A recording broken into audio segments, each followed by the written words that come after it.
بھائی صاحب ہلکی ہلکی نصیحتیں کر رہے تھے. انہیں افسوس تھا کہ دہلی جیسے لمبے چوڑے شہر میں ایک وہی تھا جو ان کے گھر اکثر آ جایا کرتا تھا. تمام بچے اور بھابھی اس سے اس قدر مانوس ہو گئے تھے کہ جب وہ اس نے اپنی روانگی کی خبر سنائی تو ہکا بکا رہ گئے اور کچھ بھی نہ بول سکے. پاس حسب معمول تھیلے تھکے تھکے سوال کر رہا تھا. 5 سال کے طویل عرصے بعد وہ برما اور عراق کی جنگی محاذ سے واپس آیا تو اس کی سکھی زندگی میں ہریالی آ گئی. پھر وہ اکٹھا رہنے لگے. ان کی آمد سے گھر میں چراغ روشن ہونے لگے، ورنہ جب وہ اکیلا تھا تو مکان بھی زندگی کی طرح تاریک رہتا تھا. جب پل فوجی زندگی عراق کے منصب اور واپس پس منظر کرتا تو انحاق سے سنتا. اگرچہ وہ حیران تھا کہ اس پر یہ بوڑھی جوانی کب سے آ گئی تھی، لیکن وہ جلد ہی اس کی تبدیلی سے بہل گیا اور پھر اس زندگی میں مزید مسکراہٹیں دیپک لایا. دیپک بھی 4 سال تک ہوائی فوج میں کام کرنے کے بعد شہری زندگی میں لوٹ آیا تھا. پھر وہ تینوں اکٹھے رہنے لگے. دیپک جب گوروں کے لطیفے اپنے ساتھیوں کی حرکات و سکنات خصوصاً ان پڑھ فوجیوں کو انگلش بیان کرتا تو بے اختیار ہنسی امڑ آتی. کراچی میں بحری بغاوت اور ہوائی جہاز کی ہڑتال کے قصے جاری رہے، لیکن آج تو دیپک سنجیدہ تھا جیسے وہ اپنے چٹکلے کہیں بھول آیا ہو. اسے اس کی روانگی کا بہت رنج ہو رہا تھا. فوج کی چوتھی شخصیت لالا جی تھے جو اس کے لیے گلی محلے کی لڑکیوں کی تازہ تازہ خبریں مہیا کرتے تھے. لیکن آج شاید لڑکیاں جلا وطن کر دی گئی تھی یا وہ جلا وطن کیا جا رہا تھا، اس لیے لالا جی چپ چاپ تھے. کبھی کبھی پاس بھری نظروں سے اسے دیکھ لیتے یا اگر پالیا کرشن کسی چٹکی پر کہکا بھرتے تو وہ بھی شریک ہو جاتے. مدن آج نکھرا ہوا تھا. پٹی لاوی انداز کی پگڑی پہنے ہوئے تھے، داڑھی لمبا چوڑا سڈول بدن اور اس پر نئی پوشاک چمک رہی تھی. کبھی کبھی وہ کچھ کہتا تھا لیکن پھر سننے کے لیے بےتاب ہو جاتا. وہ اداس تھا کیونکہ اس کا سینما کافی ہاؤس کناٹ پلس کے ساتھ جدا ہو رہا تھا. کپور بالکل سنجیدہ مطمئن تھا کہ کپور اس کی جدائی کو بری طرح محسوس کر رہا تھا. اس کا ہم راز اور دفتر کا ساتھی اس سے الگ ہو رہا تھا. اگرچہ وہ بہت کہنا چاہتا تھا مگر اس کی زبان خاموش تھی. آنکھوں سے شکوے ٹپکتے اور یہی خاموش شکوے اس کے دل کو کمزور بنا رہے تھے. کپور لگتا تھا اس کے چہرے کی طرف دیکھ رہا تھا جیسے وہ کوئی داستان سنانا چاہتا ہو مگر وہ کچھ بھی نہ کہہ سکتا. صرف مستقل اور لامعدنی ہی خاموشی میں ڈوبا رہا. کرشن آج بھی سب میں زندہ دل تھا. اس کے پاس چٹکلیاں تھیں اور مزاح.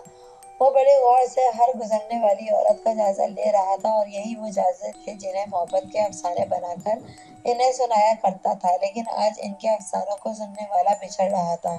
اس گروہ میں ابھی تک ایک حامی تھے جسے کم از کم وہ بری طرح محسوس کر رہا تھا. وہ لاجیب تھا جو اپنے ساتھ چلا گیا تھا. آخر وہ بے وفا نکلا. نہیں، لاجیب کیوں بے وفا؟ بے وفا تو وہ تھا جو وطن چھوڑ کر جا رہا تھا، لیکن اس کا جانا تو مجبوری تھی اور قابل معافی. اس لیے لاجیب کی موجودگی ضروری تھی. لیکن اب جبکہ وہ وطن چھوڑ رہا تھا اب وہ اسے چھوڑ دے گا. اس گروہ کا ہر فرد اگرچہ فصیح لیکچرار تھا مگر اس وقت ہر کوئی خاموشی سے بغل گیر ہو رہا تھا. وہ کل 8 تھے اور آٹھوں بہت کچھ کہنا چاہتے تھے مگر دلوں میں محسوس ہوتا تھا جیسے وہ پہلی مرتبہ آپس میں ایک دوسرے سے متعارف ہوئے تھے اور ابھی انکساری اور تکلف کی دیوار ان کے درمیان حائل تھی. اگرچہ پال اور کرشن کے حقیق کا جواب مل جاتا لیکن دوسرے لمحے سب کے چہرے اتر جاتے اور سب خاموشی اختیار کر لیتے جیسے اندھیروں میں کوئی 14 برس کے لڑکے کو لڑکی سمجھ لے اور غلطی کا احساس ہونے پر ہاتھ کھینچ لے. ٹھیک اسی طرح وہ ہنس دیتے اور یک لخت خاموش ہو جاتے جیسے وہ اسپتال میں کھڑے ہوں جہاں خاموش رہنے کے بورڈ جا بجا لگے ہوں. یکایک اس بے قرار خاموشی سے ایک آواز بلند ہوئی، کیشو تمہیں وطن سے دور وطن کی یاد تو نہیں ستائے گی؟ بال نے سوال کیا اور ساتھ ہی 14 آنکھیں اس کی طرف اڑ گئیں. وطن کی یاد ہو، کیشو نے طنز سے جواب دیا.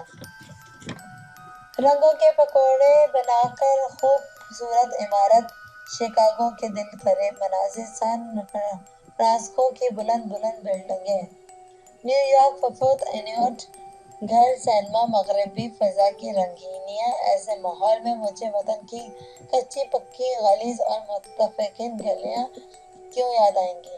اس نے اپنی بے چینی کو چھپاتے ہوئے کہا تھا۔ اور اب جب کہ گاڑی دہلی سے کئی میل دور نکل آئی تھی، سیکنڈ کلاس کے 24 دروازے کے ساتھ کھڑے اس ایک لمحے کے لیے احساس برتری سیکنڈ کلاس شاید اس کی زندگی کا پہلا اور آخری سیکنڈ کلاس کا سفر ہو۔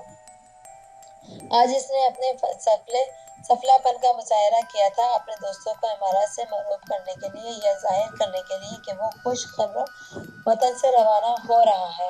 اس نے یہ سیکنڈ کلاس کا ٹکٹ خریدا تھا۔ اسے اس سفر کے بعد کون سی ضروریات زندگی کو کم کرنا پڑے گا وہ بات آسان یہ سوچے گا، لیکن آج تو وہ اپنے 6 دوستوں اور ایک رشتے دار کو یہ جتانے میں کامیاب ہو گیا کہ وہ سیکنڈ کلاس میں سفر کر سکتا ہے۔ گاڑی میں کھڑے کھڑے اسے اپنے اس سفلا پن پر ہنسی آ گئی، لیکن ہنسی کے بعد وہ مسئلہ پھر زبان پر آ گیا۔ اگر کھو گیا ایک نصیبت تو کیا غم، اس نے اپنے دل کو ٹوٹلا۔ اس مصرعے کو متوازن ہریالے حتیٰ کہ اس کا دل ڈوبنے لگا۔ یہ کیا حقیقت میں اسے وطن کی یاد نہ ستائے گی؟ کیا رنگوں کے پگوڈے بنا کر کی بنیاد عمارتیں Chicago, San Francisco, new York کی مغربی شہری زندگی خوبصورتی، تہذیب و تمدن اس کا دل بہلا سکیں گے؟ یا اسے متوقع سکون حاصل ہوگا؟ کیا اس کی روح اور قلب کو تسکین مل سکے گی؟ کیا اس کے خوابہ ارمان، آرزوئیں، تمنا بیدار ہو سکیں گی؟ کیا اس نئی زندگی مل سکے گی؟ اگر یہ سب ہوتا ہے تو اس کا دل کیوں ڈوب رہا ہے؟ ایک تیز نشتر کیوں اس کے دل میں اتر جاتا ہے؟ یہ اس کے حلق میں کانٹے سے کیوں چبھ رہے ہیں؟ یہ اس کے ہونٹ کیوں خشک ہو رہے ہیں؟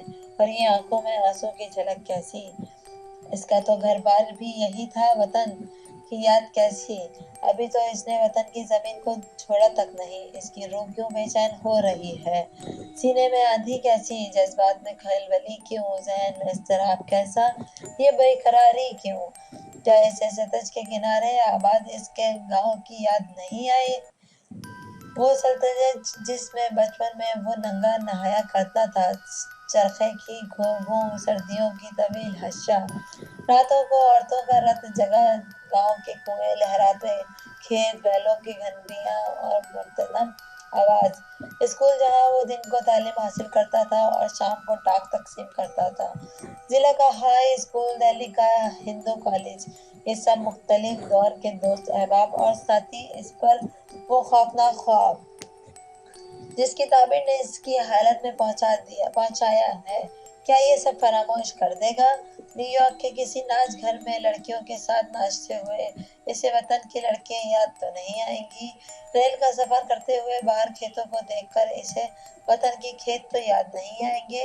انگریزی سینما گھروں میں سینما دیکھتے ہوئے دہلی کا وہ سینما یاد تو نہ آئے گا جہاں اس کی شناسائی نے محبت کا جنم دیا تھا؟